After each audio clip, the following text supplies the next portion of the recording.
Hey everybody, this is going to be a demonstration about using depth of field on your camera in Autodesk Maya. I have here a basic scene. Now, in this scene I have a few objects at different distances from a camera.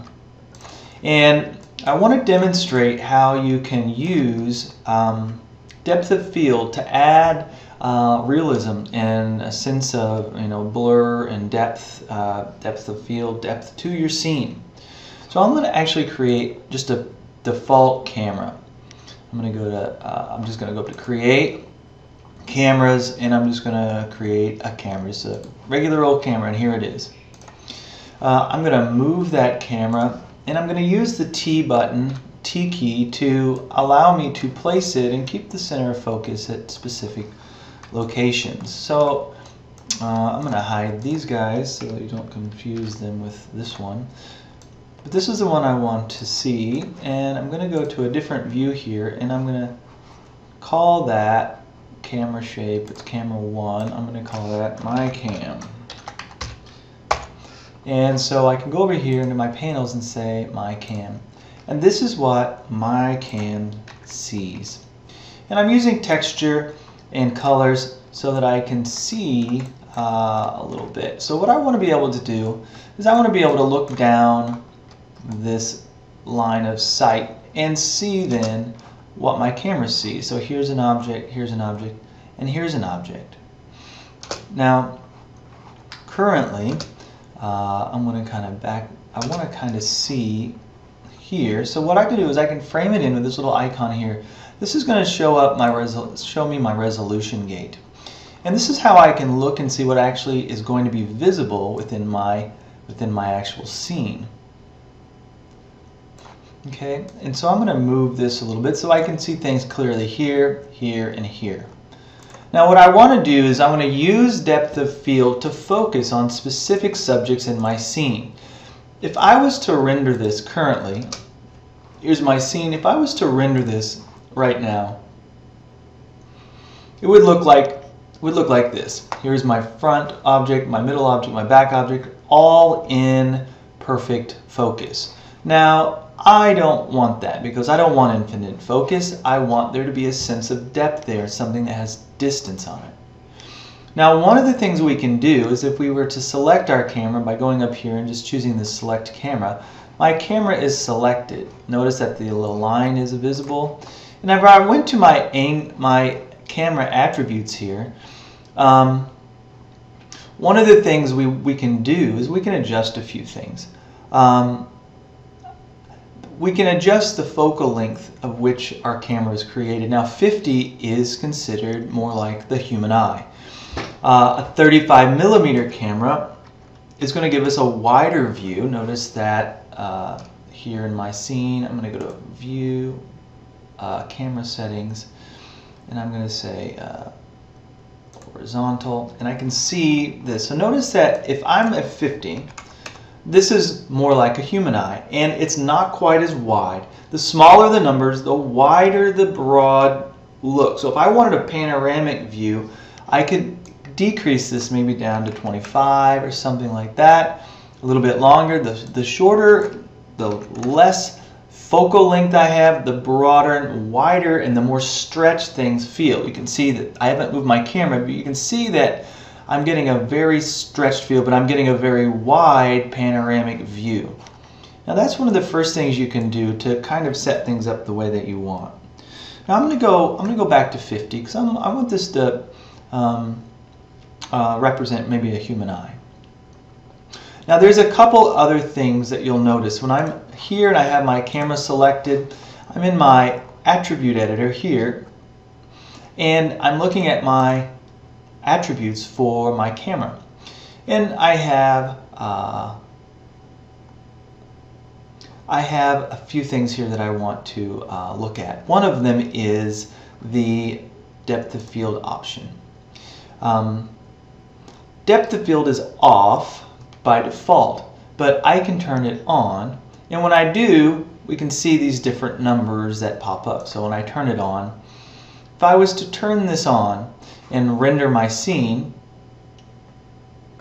you'll see that it's going to render it in perfect focus, and then it's going to blur it based on the settings of my focus distance, my f-stop, and my focus region scale.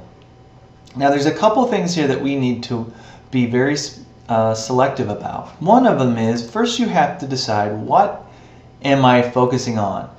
These objects can be my focus, or even a point. You need a point or a distance in space to have the camera. So if here's the camera and you're trying to take a picture of this thing, you want to know how far it is from the camera to this object. Well, there's various ways that you can do this. One of the quickest ways is to go to your display window and go down to what's called heads-up display and go to object details. And here, object details, it says distance from camera. Well, whatever I'm selecting, it'll give me a value, so many units from the camera. That's a very quick way to know how far something is from the camera. I use that quite a bit. You can also make your own kind of measuring device, which would be, I'm going to go to a top view. I'm going to change this to my orthographic top view.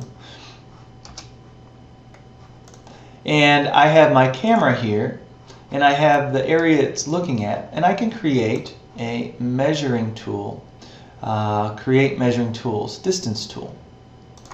And so what this does is this is just going to create a locator. So I can create a locator right here, and then I can go down to wherever it is that I want to focus on, and I can put a locator right there. And it'll give me a distance or a unit of measure here that says, okay, it's about 26, or from this point, so from here to there, it's about 26 units, or I can move this to this location and get kind of a feel for that. And that's 16, and those kind of things. So I could do something like that as well. I'm going to go back to my cam here and see what I'm looking at. So you can see those units are about the same. And so I can use this information now to fill into my camera data for depth of field. I have my depth of field tab open. And the distance from my camera to this object is going to be the focus distance. So distance from camera, 27.34. So I'm just going to put in here 27. Well, actually, before I do that, I'm going to render this scene. So you can see that by default, when I render this, everything is crazy blurry. Okay. Now when I put in my focus distance, which was, I'm going to try to focus on this one. Let's just start here. I'm going to focus on this one, and I want the other ones to be out of focus. So 7.47. I'm going to select this. 7.47. All right. So now if I render this scene, and what I usually do is I might just take a little slice of my scene to see what happens. You'll notice that I'm getting something in focus right here. So what I do a lot when I'm doing this is I'll take a snapshot, or I'll save an image so that I can compare one to another. So here's what I'm working with. This is where I'm at. So you can see that I have a very narrow range of focus right there. Everything else is out. And so now I need to set up some values. The f-stop has a value of 1 to 64. And what we're going to think of the f-stop, now in digital cameras, this is a relationship that you need to kind of, in a digital camera, a real camera, you'll need to understand it. Here in this area, since it's not exactly the same, we're still going to be working with these. I'll try to help you fine-tune your image a little bit. So the f-stop value, if I was to just right now change the f-stop value to its biggest number, 64, and if I rendered my scene, most of the image would be in focus here. It's got this area in focus very nicely, and the rest of it kind of it's kind of blurry, but that's the highest value that I can get here. Now, we also have another value which is called the focus range scale, and this is like a multiplier of the what I'm getting. So these areas of focus, like this one, I can extend that to include this one and this one. Remember, these are in distance, so I think of them kind of like a range. So you've got, here's the camera, and then it's got kind of the distance at which it's focusing on, and then a range around that which will become in focus as I decrease the f-stop or increase the f-stop. And again, focus region will also try to refine that. So I'm adjusting the balance here of these things. Remember, I'm focused on this first object, and this is where my clarity of focus is supposed to be. Now, I don't necessarily need to have it all the way on, so I'm going to just experiment here, and I'm going to cut it in half. And I'm going to save this image, and I'm going to render it out just for clarity's sake. And so you can see that this is in focus, and this is now out of focus. And now I want to show you something. If I move the focus distance to a different object, say this one, that's 16.558. So as I select I'm going to go 16.5. If I was to render this scene now, I would expect this one to be in focus and these other two to be out of focus. So I always like to kind of think about what's going to happen before I do it. And so now Maya is focusing on this spot and allowing this one to be blurred and this one to be blurred. So if I increase or decrease these values, remember that the focus distance is set on this one. The smaller number, so I'm going to cut this in half again to 15. If I cut my f-stop down to 15, I expect this to be in focus and these to be much more greatly out of focus. So I'm going to grab a little swatch right here and just do a quick test render and see if so I can see now that this is much more out of focus, this is greatly out of focus, but this is still remaining in focus. So it's like that ring of focus is getting closer and closer and tighter to the one where the focus distance is set to. If I open that up and bring that number out, it's kind of including things within that value. And then, so what I can do is I can get a value that I like with my f-stop. Let's say I'm going to render this full scene out, and if I like this kind of where I'm at, then I'll fine-tune it a little bit with my focus region. Now I'm going to boost it up a little bit more. I might go 20, so I might jump up every 5. And I might grab a little quick focus on him. I might grab a little quick focus on this one. And this one is still a little bit out, and this one's not too bad. So what I'm going to do is I'm going to boost my focus region a little bit and see if I can maybe just fine-tune these things a little bit. And I'm just going to jump a fairly big number, and I'm going to go up to 5, and I'm going to render this scene.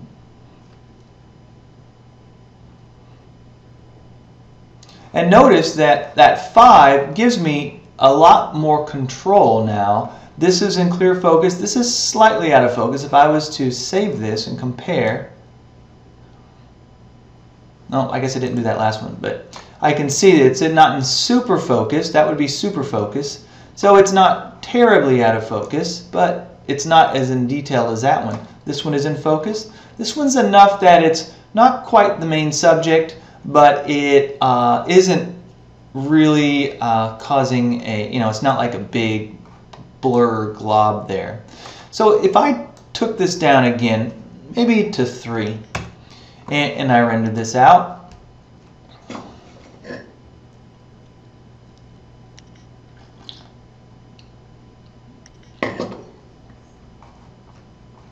I like that. I like that because I can see a little hints of detail on this, but it's not enough to draw my eye like this one. It's not quite as blurry as the other, or it's not quite as in tune. It's a little bit blurrier, and I can compare the differences there. So let's say if I wanted to focus on this back one here, I can just simply get the value of this from the camera. It's 27.34. I go to my camera, say 27.34, render my scene here. And I expect the values to be, I'm going to have a difference because my f-stop and those values are a little bit different. This is still a little in focus, so I'm going to save this, compare it to my last image. I can see slight bits of change, so here I am. This one is in focus, it's changing just a little bit. And the other one is now in much more sharp focus. It's subtle, but it is definitely working. So now I'm just kind of fine-tuning things. Maybe I will take this down to 2.5, and I'll just check and see. I'll just check and see what I'm getting. And this is now up to me as an artist, how much detail or how much range of focus or how much clarity on this one object do I want to have. So I may end up changing my f-stop to have a smaller range of focus here. Maybe I'll go down to 10, and these other guys are going to get much more blurry. So if I select that, it's much more blurry. This will be much more blurry. And so depending on the extent of clarity that I want, I can do that. And if I increase the value, let's say I go up to 32, it's going to give me more clarity from that point. So now this one's in focus, this is a little bit more in focus, and these are all working together to help with creating that sense of depth. So with this, I think it's really nice. It's really nice to experiment in your compositions when you are, you're taking a photograph. That everything is not infinitely in focus. I don't necessarily want to see something in infinite focus. I want that sense of realism and depth that you can bring to your image by manipulating these cameras. And again, experimentation to get a feel for what's going to happen is key. And subtlety is key. You want subtleness in your image.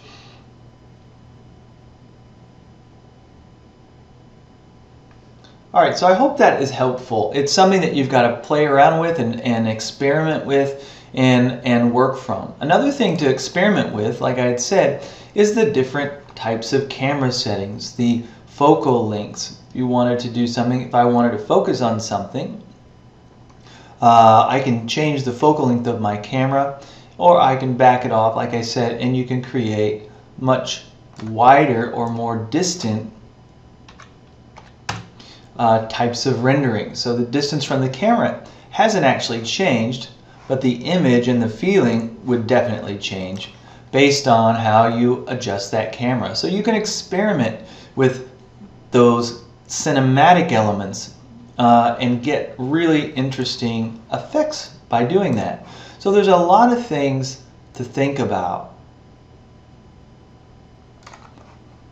and to explore in your digital photography. Even though we're not using real cameras, we can still take the knowledge that we have from real cameras and put it into play in our digital world here that we're playing around with.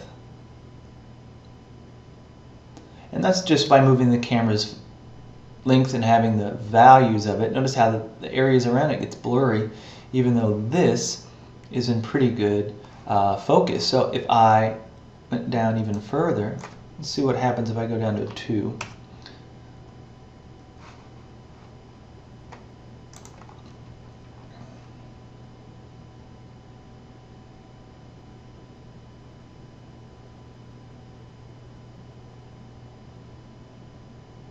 Yeah, notice how because this cube is at an angle, that even the corner of the cube is out of focus, and the areas that go into that region become focused. So that is really interesting. And so these kind of things are what you do to kind of learn and get a little bit of this knowledge stuck into your head and say, oh yeah, I was experimenting with this, what a neat effect. You discover something totally unexpected. Yeah, really nice. All right, so depth of field, you've got to work with it and you've got to explore the possibilities, but have fun doing it.